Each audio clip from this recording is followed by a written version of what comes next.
Hello, Sergey. It's the time for you. Hello. Yes, thank you very much. So, thank you for invitation to speak. You're welcome. This is an excellent event. This is excellent opportunity to present Ukraine.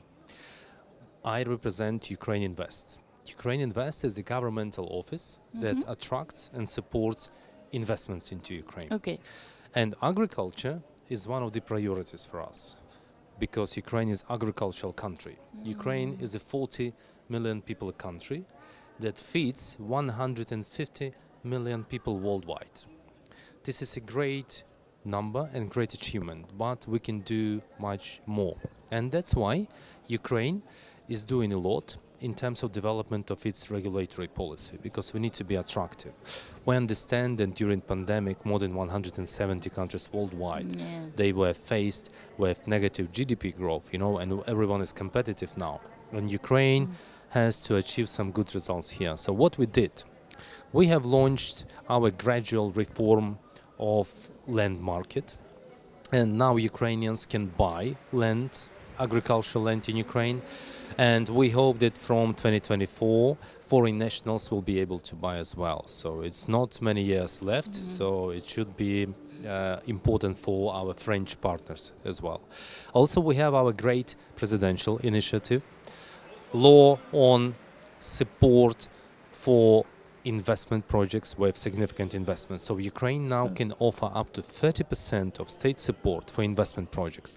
And agro-processing is included in the list of projects that can apply under this law. UkraineInvest, our institution, has been designated by the government of Ukraine to provide organizational, consultative and other support to investors when they want to apply.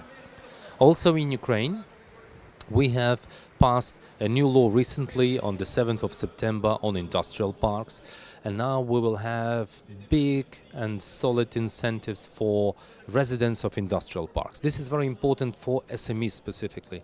And when we talk about cooperation between France and Ukraine, it's very important to pay attention to big companies and to SMEs. We already have companies like Danone, Lactalis, other companies. We have over 180 French companies in Ukraine total, and just to let you know that about 30,000 people are employed by French companies in Ukraine.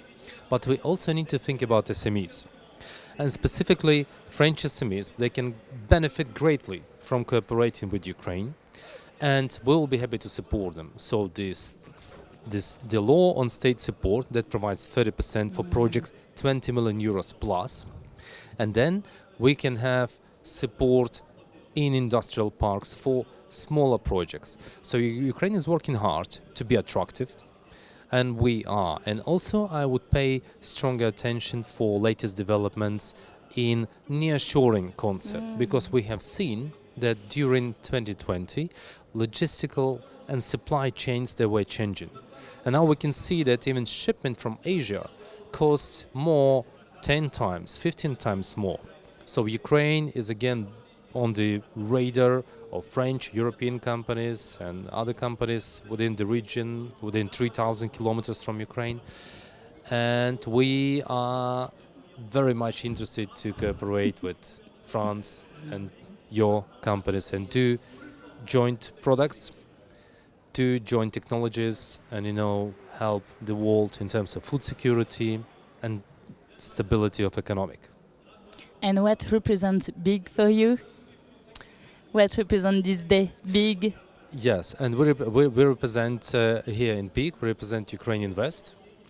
And we are those partners on behalf from government of Ukraine, partners for businesses, for investors that are interested in Ukraine. And we're meeting many people now. I don't know how many people here, like maybe 5,000, and we can see strong interest. We have met, I hope, many future partners and current partners that already work with us. And BPI, thank you very much for supporting this event. We're talking about joint program as well, and I hope to see some good results soon. Thank you very much. Merci beaucoup. Merci. Merci.